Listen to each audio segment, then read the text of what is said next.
አውራ ዶሮ ሲጮህ አትክፈቹ ደጁን እኔ ነኝ ደመኛ በልቼበት ልጁን። የገና የጥምቀት የሆያ ሆዬ ጨዋታዎችን ተወልዶ ባደገባት ፍኖተ ሰላም ከተማ በመጫወት የሙዚቃ ህይወቱን ጀምሯል። የአካባቢውን ማህበረሰብ ሙዚቃ ወግና ባህል በሙዚቃ ስራዎቹ በስፋት አስተጋብቷል። ለዚህም ይመስላል ብዙዎች የባህል አምባሳደሩ ሲሉ የሚጠሩት 9 የሙዚቃ አልበሞችን ከ1982 ዓ.ም በመጀመር ለአድማጭ አድርሷል። በተለያዩ ጊዜያት በርከት ያሉ ነጠላ ዜማዎችን ለሙዚቃ አፍቃሪዎች አድርሷል። ኩኩ መለኮቴ፣ ብብ ከፊላው፣ አሎ ሎሎ፣ ዘገሊላ፣ ግቢ ግቢ፣ ዘንገና፣ አሆበል፣ ጉዛራ፣ ያገሬ ልጅ፣ ዘይሪኝ፣ ሳና ሞናሙ ነው እና በሌሎች ሙዚቃ ስራዎቹ በስፋት ጎልቶ ይታወቃል። ድምፃዊ ይሁኔ በላይ። ይህ የተናፈቀው ድምፃዊ በአዲስ አልበም ሊመጣ እንደሆነ የመረጃ ምንጮች ያሳያሉ። የአልበሙ መጠሪያና በውስጡ የያዛቸው የሙዚቃ አርዕስቶችና በአዲሱ አልበም ዙሪያ የተመለከቱ መረጃዎችም ወጥተዋል። የአልበሙ መጠሪያ ምን ይሰኛል? ስለ አልበሙ አዲስ የወጣ መረጃ አለ የምንነግራችሁ ይሆናል። እንዲሁም የድምፃዊውን ቀደምት የሰራቸው ስራዎችና የጉዞ ዳራው ምን እንደሚመስል በዚህ ዝግጅት እንዳስሳለን። ቻናላችንን ላይክ እና ሰብስክራይብ በማድረግ አብራችሁን ቆዩ። ዘመን ተሻጋሪው ድምፃዊ ይሁኔ በላይ በ10ኛው አልበሙ ዞማዬ በተሰኘ መጠሪያ በአዲስ ዓመት ልባችንን ሊያወዛውዘው ነው። ኢትዮጵያዊነትን በዜማዬ ባህልን በቅንብር የሀገር ፍቅርን ደግሞ በውብ ግጥም እያዋሃደ ለበርካታ አስርት ዓመታት በልባችን ውስጥ ዘላቂ ዙፋን የሰራው የተከበረውና ተወዳጁ ድምፃዊ ይሁኔ በላይ 12 ዓመታትን ተጨንቆና ተጠቦ ያዘጋጀውን ድንቅ የጥበብ ፍሬ 10ኛ አልበሙን ዞማዬ በሚል መጠሪያ ከአድናቂዎቹና ከአድማጩ ጋር ሊያገናኝ ዋዜማ ላይ ይገኛል። ከጎጃሙ የኪነት እንቁ ግሽ አባይ ተነስቶ እስከ ግዙፎቹ የሙዚቃ መድረኮች የተጓዘው ይሁኔ በላይ ጥበብን በእውቀት ከተፈጥሮ ድምጹና ባህሪውን በህዝብ ፍቅር አምቆ አቋሙን ደግሞ በሀገር ወዳድነት አጽንቶ የኖረ ብርቅዬ ጥበብ ሰው ነው። ይህ ዞማዬ የተሰኘው 10ኛ አልበሙ ተራ ሙዚቃ ስብስብ አይደለም። ሙሉ 12 ዓመታትን በስሜት በሙያዊ ብስለትና በጥበብ ፍለጋ የተጠመቀ የጥበብ ማዕድ ነው። የሀገራችንን ህብረ ቀለማት ያንጸባረቁ የይሁኔ በላይ ዞማዬ አልበም ውስጥ መላለው፣ እኔስ ባገሬ፣ እንጃልኝ፣ ዞማዬ፣ እኔ ሆይ፣ አግኝሽና፣ ተይዘውዘው፣ እቴ አዶ ወሸባ የተሰኙ 8 ልዩ ልዩ የዜማ ስልቶች ተካተውበታል። ስለ ሀገር ፍቅርና ባህል ልብን የሚነኩ መንፈስን የሚያድሱና የቆየ ትዝታን የሚቀሰቅሱ መሳጭ ግጥሞችና ዜማዎችን አሰባስቧል። የዝነኛው አንጋፋው የግጥምና ዜማ ደራሲ አበበ ብርሃኔና የሌሎች ታላላቅ ባለሙያዎች አስደናቂ አሻራ አርፎበታል። ሙዚቃዎቹን አስቀድመው ያደመጡ ታዋቂ ግለሰቦችና የጥበብ ሰዎች በስራው ጥራትና ውበት በመደመም አልበሙ ለህዝብ ክፍት እስኪሆን ድረስ በከፍተኛ ጉጉት እየጠበቁት ይገኛሉ ሲል አረጋው አዲሱ የተባለ የማህበራዊ ሚዲያ ጸሐፊ መረጃውን አጋርቷል። የባህል አምባሳደርና የሀገር ፍቅር ህያው ምስክር የሆነው የይሁኔ በላይ ድምጽ ዳግም ቤታችንንና ልባችንን ሊሞላው ጥቂት ቀናት ቀርተውታል። በገናና ጥምቀት ወቅት የይሁኔ በላይ ዘገሊላ ሙዚቃ በስፋት የሚደመጥበት ጊዜ ነው። ያደኩበት አካባቢ ችግሩንም ደስታውንም የሚገልጸው በሙዚቃ ነው ሲል ይሁኔ አነሳሱን ያስታውሳል። በፍኖተ ሰላም ከተማ በቀበሌ የህፃናት ኪነት ጀምሮ ከወረዳ እስከ አውራጃ ባሉት እርከኖች ዘፍኗል። ወደ አዲስ አበባ ሄዶ የሙዚቃ ስራውን አሳድጓል። በኋላም ወደ አሜሪካ በመዝለቅ ዓለም አቀፍ የሙዚቃ መድረክን ተቀላቅሏል። ከኢትዮጵያ ቢወጣም ያደገባትን ማህበረሰብ ባህልና ማንነት የሙዚቃ ስራው ማዕከል አድርጓል። በቀድሞ ጎጃም ክፍለ ሀገር ቆላ ደጋ ዳሞት አውራጃ ኪነትም ውስጥ ዘፍኗል። በጎጃም ውስጥ በወቅቱ ከነበሩት 7 አውራጃዎች ውስጥ ይሁኔ ያለበት ቆላ ደጋ ዳሞት አውራጃ የኪነ ጥበብ ስራዎችን በውድድር በማቅረብ አንደኛ ይወጣ እንደነበርም ይሁኔ ታማኝ በየነ ጋር በነበረው ቃለ መጠይቅ ተናግሯል። በ1977 ዓመተ ምህረት ሰባቱም የጎጃም አውራጃዎች በባህር ዳር ከተማ የኪነ ጥበብ ስራዎች ውድድር ያደርጉ ነበር። በወቅቱ ይሁኔ ያለበት አውራጃ ኪነት አንደኛ በመውጣት ሲያሸንፍ ይሁኔ አይን ውስጥ ገባ። የግሽ አባይ ኪነት ቡድን መሪዎች ይሁኔ ቡድኑን እንዲቀላቀል አነጋገሩት። የሚፈልገው ለዓመታት የሚመኘው እድል እጁ ገባ። በወቅቱ ይሁኔ የ9ኛ ክፍል ተማሪ በመሆኑ ትምህርቴን እንዴት ላደርግ እችላለሁ ብሎ ባህር ዳር እንዴት መኖር እንደሚችል ማሰብ ጀመረ። በ30 ብር ወርሃዊ ደሞዝ እንቅጠር ብለው አግባቡት። ፍኖተ ሰላም የሚኖሩ ቤተሰቦቹን ተለይቶ መኖርን ሲያስብ ግራ ተጋባ። በኋላም የ12ኛ ክፍል ትምህርቴን እንዳጠናቀቅኩ እናንተ ጋር ተመልሼ እመጣለሁ ብሎ ግሽ አባይን ሳይቀላቀል ቀረ። ወደ ፍኖተ ሰላምን ተመልሶ ትምህርቱን ቀጠለ። 12ኛ ክፍል ትምህርቱን አጠናቆ በፍኖተ ሰላም አቅራቢያ በምትገኝ ባከለ ገብርኤል ቀበሌ መሰረተ ትምህርቱን ለ2 ወራት አስተማረ። በወቅቱ በወር የሚከፍሉትን 40 ብር ደሞዝ ድምር 80 ብር ይዞ ወደ ግሽ አባይ ለመቀላቀል ባህር ዳር ከተማ እንደገባ ለታማኝ በየነ አጫውቶታል። በኩር ጋዜጣ በአንድ ወቅት እትም ላይ እንዲህ ገልጸዋል።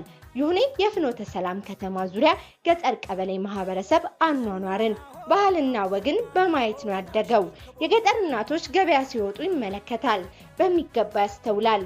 ይህ ባህልና ዘይቤ ውስጡ ገብቷል። ባላገሩ ከገበያ ተመልሶ ወደ ቤቱ ሲሄድ እንዴት እንደሚያወራ፣ እንዴት እንደሚጫወት፣ እንዴት እንደሚያፋጭ ደስ ስለሚለኝ ተከትየው ያለምንም ስራ ብዙ ኪሎ ሜትር ሄጄ አርሶ አደሩን ሸኝቼ ወደ ቤት ይመጣ ነበር ሲል የልጅነቱን ዘመን ያስታውሳል። ከባላገሩ ያስተዋለውን ለጓደኞቹ በንግግርና በድርጊት ያሳያቸዋል። በዚህም የትኩረት ማዕከል መሆን ቻለ። ሲጫወት ብዙዎች የሚያደንቁትን እና ክብብ የሚያደርጉት ሆነ። ይሁኔ በ1979 ዓመተ ምህረት ግሽ አባይ ኪነትን እንደተቀላቀለ ከሰማይን በለው፣ አንሙት ክንዴ ወይም ሀብቱ ንጋቱ፣ ብዙአየሁ ጎበዜ፣ ዓለም ወርቅ አስፋው ጋራ በጋራ በመሆን አንቱዬዋ የሚል ሙዚቃዊ ድራማ በይሁኔ ደራሲነት ቀረበ። ይህ ስራ ለይሁኔ በላይ የመጀመሪያ አይን መግለጫው ሆነ። ለይሁኔ ይህ ዘፈን በብዙ ህዝብ እንዲታወቅ ያደረገው ስራ ሆነ። ይህን ስራ ይሁኔና ጓደኞቹ በባህር ዳር ስቴዲየም በተደጋጋሚ ሲያቀርቡ አድናቆት ቀርቦላቸዋል። በኋላም አዲስ አበባ በፊልም ተቀርጾ ሲሰራጭ የበለጠ ዝነኞች አደረጋቸው። ይሁኔ ለካስቴትና ለክለብ ስራዎቹ መታጨት ጀመረ። የዓለማየሁ ቦሮቦርና አበበ ተሰማ ዘፈኖችን ይወዳል። ደበሎ፣ ባርኔጣ፣ ባህላዊ አልባሳትን ማስተዋወቅን ይወዳል። ዘፈኖቹ ሁልጊዜ በባህል አንድ ነገርን ማስተዋወቅ አለባቸው ብሎ ያምናል። የማይታወቀው ላይ ባተኩር ደስ ይለኛል። ከዘፈንነት ባለፈ ማስተዋወቅ የማይታወቅን ባህል ማጉላት አለብኝ ብዬ አምናለሁ የሚለው ይሁኔ በዘፈኖቹ ያደገበትን አካባቢ በማስተዋወቅ ገፍቶበታል። በ1980 ዓመተ ምህረት አንቱዬዋ ሙዚቃ በኢትዮጵያ ቴሌቪዥን በምስል ተቀረጸ። ይህም ይሁኔ አልበም እንዲሰራ እውቅና ፈጥሮለታል። አዲስ አበባ ሄዶ አልበም ለመስራት የግሽ አባይ ኪነት ቡድን አለቆችን ሲጠይቅ 15 ቀን ተሰጠው። ቀኑ አለፈ። 2 ወር ሞላው። ወታደር ተልኮበት ወደ ባህር ዳር መልሰው ወሰዱት። በዚህ ሂደት አልፎ በ1982 ዓመተ ምህረት ይሁኔ የሀገሬ ልጅ የሚለውን አልበም በካሴት ሲያወጣ 1500 ብር ተከፈለው። እሱ ግሽ አባይ ኪነት ውስጥ ይሰራ ስለነበር ዘፈኑ ከአውቶቡስ መኪና ተከፍቶ ስሰማው ደነገጥኩ ሲል ያስታውሳል። በግሽ አባይ ኪነት ቡድን 4 ዓመታትን ብቻ አገልግሏል። በ1982 ዓመተ ምህረት አልበሙ እንደወጣ ወደ አዲስ አበባ ተመለሰ። ግሽ አባይን ለቆ ሄደ። በ1984 ዓመተ ምህረት ደግሞ ኢትዮጵያን ለቆ አሜሪካ ገባ። ይሁኔ ልዩ የእስክስታ ችሎታም አለው። በራሱ ጥረት ሰዎችን በማየት ጎበዝ ተወዛዋዥ ሆኗል። ይሁኔ በላይ በግሉ ከሰራቸው 9 የሙዚቃ አልበሞች በተጨማሪ ከፍቅር አዲስ ነቃ ጥበብ፣ የሽመቤት ባለ፣ አሰፉ ደባልቄ ጋር በቅብብል ዘፍኗል። ከማሪቱ ለገሰ፣ ሀብተ ሚካኤል ደምሴ፣ እያዩ ማን ያዘዋል ጋርም ስብስብ ስራዎችን በካሴት አሳትሟል። ኢትዮጵያን የሎ ፔጅስ ቢዝነስ ዳይሬክተር የሚስቱ የሽመቤት ተስፋዬ ድርጅት ነው። የኢትዮጵያውያን መረጃ ማሰራጫና ማሳወቂያ ተቋም ነው። ይሁኔ ከወይዘሮ የሽመቤት ፍቅርና ሰላም የተባሉ 2 ሴትና ወንድ ልጆች አሉት። የሙዚቃ ዝግጅት ለማቅረብ አሜሪካ በተገኘበት መድረክ ነው ከሚስቱ ጋር የተዋወቁት። ከዛት በኋላ በ1993 ዓመተ ምህረት ነበር ወደ ኢትዮጵያ የተመለሰው። ይሁኔ መልካም ትዳር፣ ስብዕናና ጥሩ የኢኮኖሚ አቅም ያለው ዘፋኝ ነው። ለትምህርት ባለው ጉጉት በኮምፒውተር ሳይንስ የማስተርስ ዲግሪውን አግኝቷል። በበጎ አድራጎት ስራዎችና ሰዎችን በመርዳት በስፋት ይሳተፋል። ወደ ሙዚቃዎቹ እንለፍ። የባህል አምባሳደርነት እንዴት? ከይሁኔ በላይ ሙዚቃዎች ጋር ነው ያደኩት። በ1994 ዓመተ ምህረት እኔ ባደኩበት ቀበሌ የመሰረተ ትምህርት ይሰጥ ነበር። ይህ ጊዜ የይሁኔ ሙዚቃ በጋራውና ሸለቆ ሁሉ የሚደመጥበት ጊዜ ነበር። የመሰረተ ትምህርት አስተማሪዎች ሬዲዮ ከፍተው የይሁኔን ሙዚቃ ስንሰማ ከዙሪያቸው አንጠፋም ነበር። ያለ ስራችን መምህራኑን ስንከተል እንውል ነበር። ወደ ቋሪት የሚሄድና የሚመለስ ሎንቺና መኪና ሲመጣ ሙዚቃውን ለመስማት ስንል አይናችንን አቧራ እስኪሸፍነን መኪናውን ቀድሞ ከእይታ ውጪ እስኪሆን ድረስ በሩጫ እንከተለው ነበር።